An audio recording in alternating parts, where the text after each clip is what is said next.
in high school, someone came to me and said, "Oh, your hair is receding." I was like, what are you talking about? It's very unexpected, but I didn't care. And then during uni, I was dating a guy and it was going really bad. When I got stressed, my hair started falling. So yeah, it became a problem seeing hairs everywhere. So I had a really good dermatologist. She told me to get finasteride Okay. and Rogaine. So I started taking finasteride every day. I didn't like Rogaine. It smelled really bad. My hair was all oily. I couldn't be bothered, to be honest. Not fun at all. So I just kept taking finasteride. So in the beginning, I was taking every day.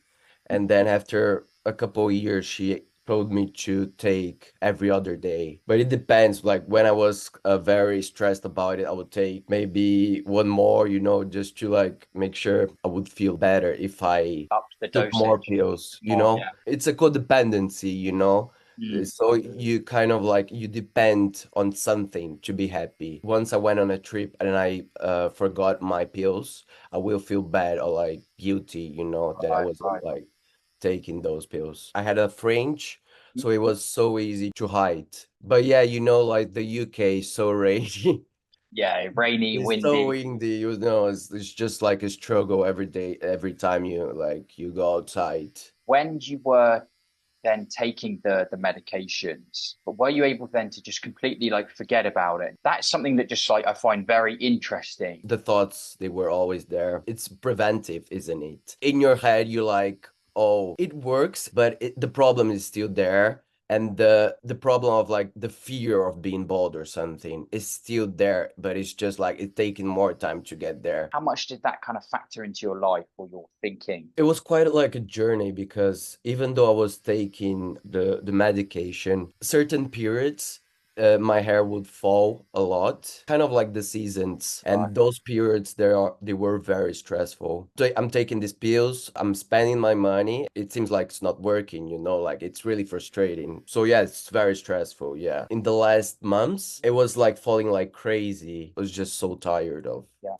Yeah. that. So 2 months ago, I got a hernia. It was really shocking to me because it was something I had no idea what a hernia was. When I have like symptoms in my body, I tend to like reflect what is my body trying to show me. And the hernia just made me reflect about how I was over exercising, overeating, how I was like not accepting the body I had, like a complete denial of my body and who I was. Now I go to the gym, I like exercising, but I like the body I have now. I'm not trying to be something or become something. Right. Accepting my hair, it was a big part of this process of kind of like, that's who I am. It's not the hair that's gonna make you beautiful or not, but it's if you're enjoying yourself and you have like a good smile on your face. That's what happiness is about. It's not like because of like if you have or not a hair. I'm really glad you said that. Also, what a lot of guys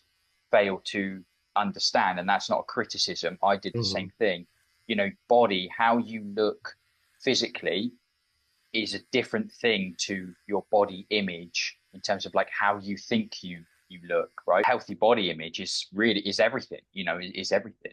Um, Again, one man's kind of slightly receding and doesn't even care is another man's horror, like, oh no, like I'm so ugly and all the rest of it, right? So body image is a very interesting thing. So it sounds Hmm. like that was the change for you. I think that was a really big fear of like relationships as well as kind of like, oh, nobody will like me anymore, like I don't have a hair. I don't want to be with someone who is with me because of my appearance. I want someone to be with me because of who I am. Because this will fade out, like we will get older and this is part of life. It's a part of like the human experience. So it was kind of like a deep acceptance of who I am and what's going on here. You are more than just this, but there's so many layers. But yeah, it's a beautiful journey though.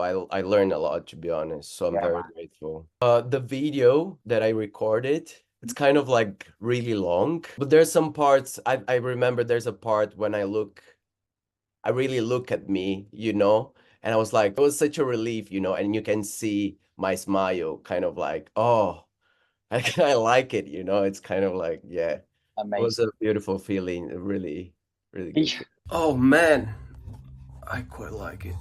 I quite like it.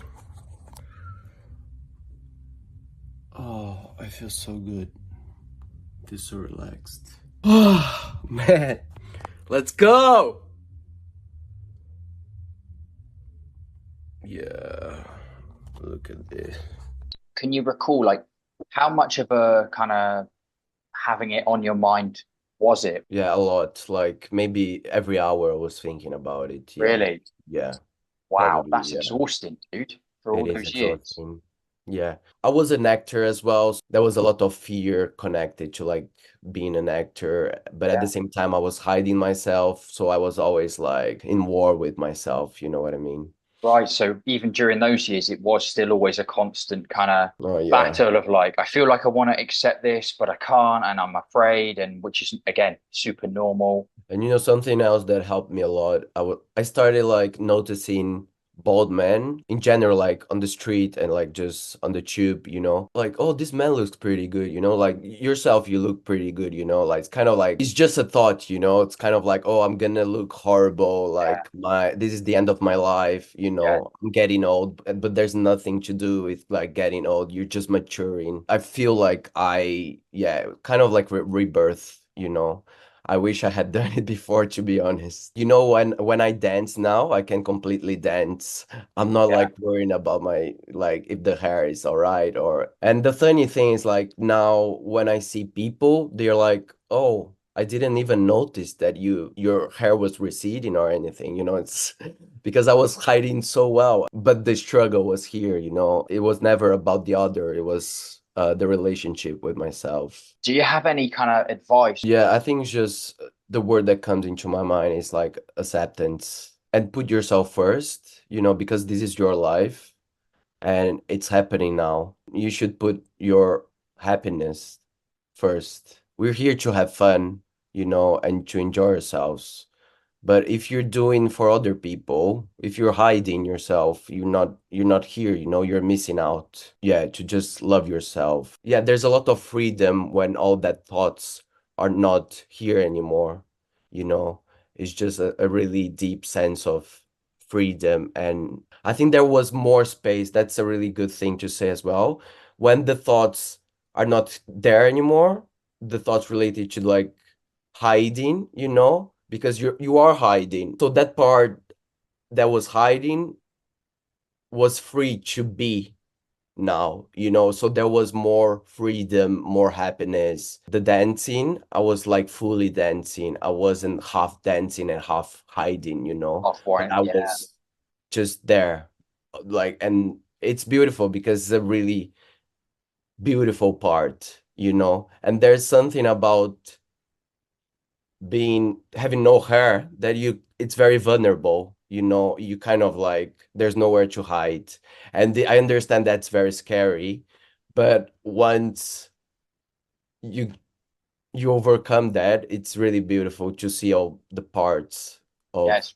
you shining, I'm gonna like put all this together into a nice little story, share it out there, and hopefully inspire some of the guys that maybe are thinking about, oh, I really could do with just Mm. moving on from this, just put this chapter behind me and move on and just be here now, like love myself a bit more and move on. And I really hope this can inspire some guys to do that. So yeah, man, thank you so much. Yeah, thank you for having me. Life is beautiful. It really is, dude. It really is.